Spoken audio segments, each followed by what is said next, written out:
Айраг. Монгол малчин түмний бахархах зүйлийн нэг бол гүүний айраг юм.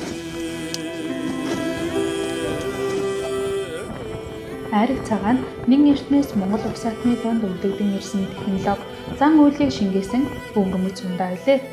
Айргийг зун намрын улиралд хийдэг уламжлалтай. Гүүний айраг нь монголчуудын өдөр тутмын хэрэгцээнд хүнсний чухал ундаа болохоос гадна эмчилгээ суулгааны чанартай бүтээгдэхүүн болдог.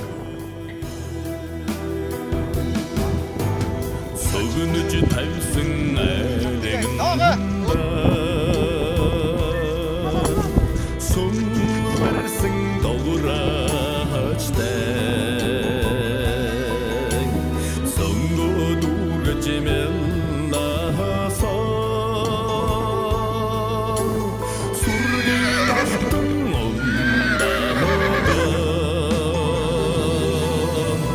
дэгэр зумар цалигсэн нар дурн ханартон дэцэн ундан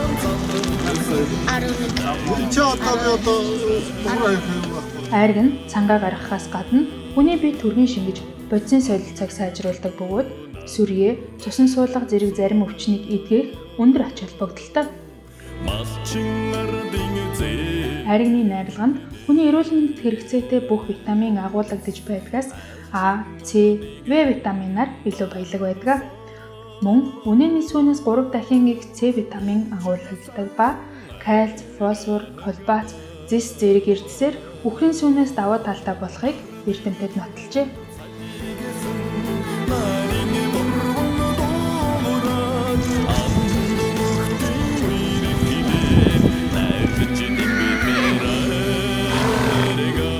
Pautaganda namaganda tauga pautaganda nami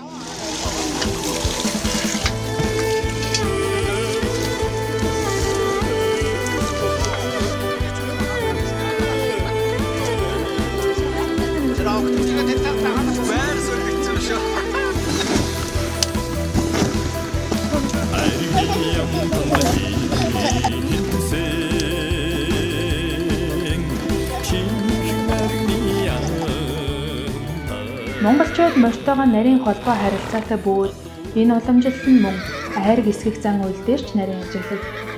Айргийн эсэлтэнд нөлөөлөх чухал зүйлийн нэг бол бүлэлт юм.